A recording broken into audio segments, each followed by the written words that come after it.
Alright, what's up, Ratchet Gang? Alright, so I'm gonna tell y'all a story, man. Because I still got a gang of stories. I don't know. I know I got them, so I know I don't have to tell them right away, you know? So man, I'll tell y'all a story, man, with me and my boy Jimmy and a few other guys had got into it with these bikers, right? Now, in this story, there's a lot of lessons, man. It's a real good story, but it's a bad story at the same time, man. And not necessarily probably for the reason that you might think. You gotta wait till the end of the story to understand all this, man. So, I remember one day, some of my homies were going to this party, right? I was probably about like 21, maybe 22. They were probably like 17 or something like that, maybe 18. I don't even think they were adults yet. And I'm like, you know what? Y'all shouldn't even go to that party, man. My baby's mom was pregnant with my son, so I really wasn't even on that type of shit at that stage of my life, right? So I just told them, you know what? Them ain't really your kind of people, man. Like, y'all probably shouldn't really go, right? Even though they're white. I got white homies, so don't think that, I don't got people from all colors and all races that I fuck with. Alright, so my boy Jimmy, I've known Jimmy for like 40 years. I've known him since he was a baby. Okay? So I've known Jimmy. He's the oldest friend I got, right? He's always locked up. He's done like 25 years. He's on parole right now. He just got released a few months back. He's been making it so far. But so they go to this party, right? They're at this party. And this is something I kind of forgot. He reminded me. They're at this party. And it's like 100 people. It's like a keg party or something, right? It's in this dude's like backyard. But it's out in like the sticks though, right? It's out in the sticks. It's like, it's damn near like a farm, right? But it wasn't, I don't think his crib was a farm, but there was like farms around it.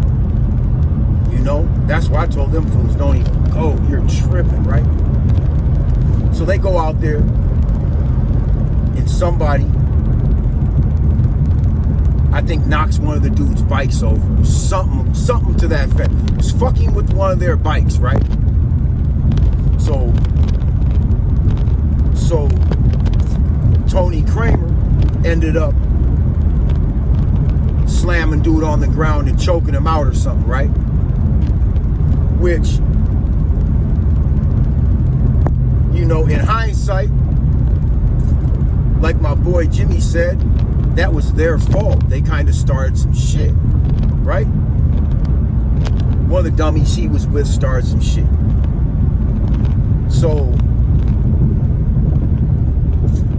he's trying to smooth that out because he knew they were wrong. And then he looked up and one of the homies was getting jumped, right? So he looks up, sees one of the homies getting jumped, and I'm just gonna give him a letter. He sees N getting jumped, right? He looks up, he sees N getting jumped. He runs over there and gets him up off dude, right? But when he goes over there, it's by like a fence, like a barbed wire fence. So they ended up basically getting pushed to that line and ended up having to retreat, right? Which was actually smart. That was a smart move, but it was risky, right? As far as, it just was this situation wasn't supposed to go how it went, right? So all of a sudden, it's like probably 1 in the morning.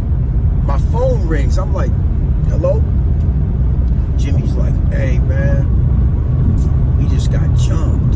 I'm like, what? What? I'm like, come get me. I'm like, come get me right now. Now, in his memory, I drove out there. Fuck no, I did not drive out there. You know what I'm saying? Like, they had to come get me. You know? I'm like, come get me right now. So, they come pick me up. It's like 3 people in the driver, and then I get in the car. So, I'm in like Eden Prairie at the time. Eden Prairie is like a suburb of Minneapolis. It's like about 15 minutes away from Minneapolis, right? Where they got jumped is like 45 minutes away from Minneapolis. Anytime you leave the Twin Cities, once you're about a half hour out, once you're about a half hour away, you're gonna run into nothing but redneck, racist, for the most part, ass white people. And that's like our whole state, aside from like a couple of bigger cities. You know what I'm saying? So they were in a place they never even should have been in the first place, right? In a place I never should have been going to. But I did, right? I just snapped. I'm like, man, come get me right now. So I remember that I had like a half gram of coke, right? Probably had more than that, but that's just what I brought with me. We stopped and snorted that shit between like the 4 of us about maybe 15 minutes before we got to this house, right? So we're coked up. We all got knives. I got a blade and I got a roll of quarters taped up. I don't know if you guys know what a roll of quarters will do to somebody, but you shouldn't be losing no fight. If you got 2 rolls of quarters and you can throw hands, you shouldn't lose a fight to anybody. For real. You shouldn't lose a fight to 3 or 4 people, I feel. Right? So I'm just ready. So I know it's like 100 people. Right? I don't even think they really, I don't even think I really knew how many people it was, to be honest with you. But they did. Jimmy did. He knew it was like 100 people. You know? Now, as we're getting to the crib, we get pulled over by a cop. Out in the fucking middle of nowhere. Right? And he's got warrants. This fool jumps out of the car. He don't even wait for the cop to... I think he jumped out either right when the cop came up to the car, or he jumped out when the cop got the dude's ID and walked back, he ran. Right? So, all of a sudden, this fool runs in front of the cop. The cop was in the car when he ran because, so he must have got his ID. Maybe he hadn't made it to the car yet, but I think he got the ID, went back, and that's when he ran like, fuck that, I'm not waiting. He had felony warrants. So he's like, I'm not waiting for this cop to come back and box us in. He knew his chance to get away was right then. So he runs with the cop behind us. This motherfucker just runs off. The cop just hits him with the spotlight and watches him run through like a dirt field, right? Just runs through a dirt field that's wide open. So he just kept running. The cop just kept the light on him and really didn't give a fuck. I was like, what? Man, we're out in the middle of like nowhere though. That cop, man, no, man, he was not supposed to react like that, right? So this motherfucker comes back to the car, gives the driver his ID. I swear to God this happened. Gave the driver his ID and was like, go. And lets us go, right? At that point, Jimmy was like, and this was smart, Jimmy was like, man, maybe we shouldn't go. But to me, bro, first of all, you woke me up out of my sleep. We just drove 45 minutes, however long, half hour, however fuck long, we just drove. To quit, to not know. I just lost it. Like, hell no, bro. Like, nope. I said, you know what? I said, man, we finna do this one for Sean, man. We finna do this for Sean. Hell no, we're not going nowhere. Now, Sean was one of my homies who had got murdered a couple of years earlier, right? And if I was ever gonna call somebody to have my back that I knew was at least as much of a factor as myself, it would have been him, right? And one thing he taught me, he was like, you know what, Nick? Before he died, he was like, you know what, Nick? I'm not scared of anything except for being scared of anything. I'm like, damn, that's a wild concept, man. If you really think about what I just said, you know, basically, the only thing he was scared of was fear itself, was to be stricken by fear in any situation. That's the only thing that he was scared of. I don't even know if you guys can comprehend that, right? So I said, man, we finna do this for Sean, man. Now, before he passed away, he had owed me some money. And before he went on the run, which led to his murder, he had gave me this ring right here to settle a debt. Because he didn't want to leave owing me money. Which honestly, he didn't give a fuck about too much paying people back if it came down to it. And he was in any type of scenario.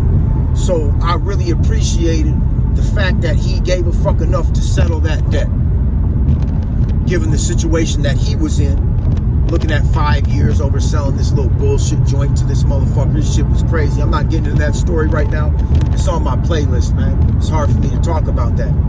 But another thing he taught me though was don't beat your friends up. Don't beat your real friends up. You know? No matter what. No matter what happens, like, don't beat up your real friends, man. So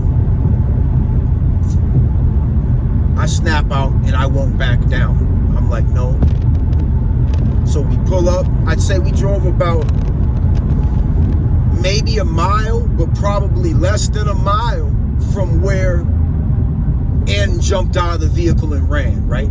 So what the cop did is he just followed us to where we were going from a distance though, right? Assuming that this other individual,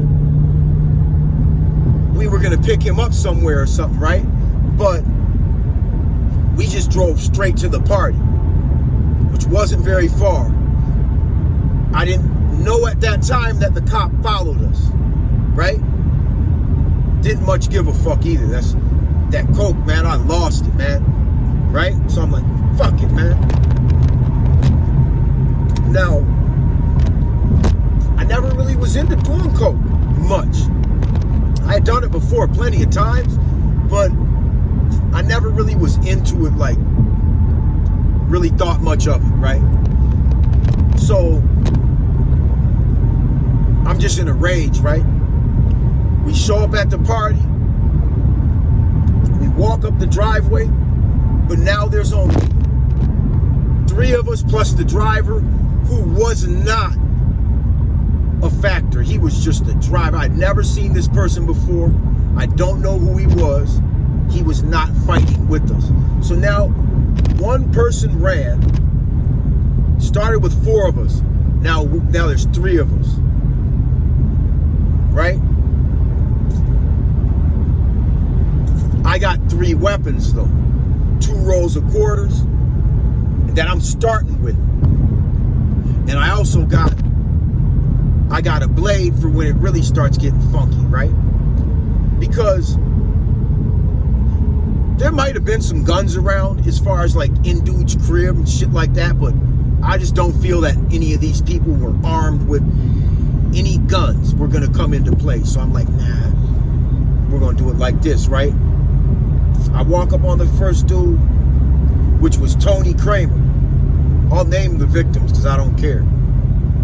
I walk up on Tony, I say, hey, who the fuck tried to jump my homies? You? He was like, no. Jimmy was like, yeah, you did. From like behind me, right? And Jimmy's a little bigger than me.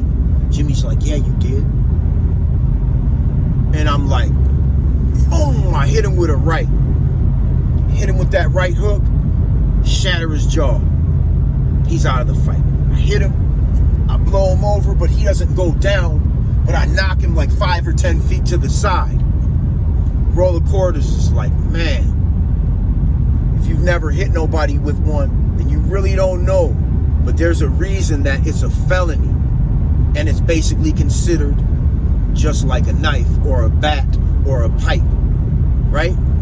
So I hit him. Right away, I take him out of the fight. This is part 1.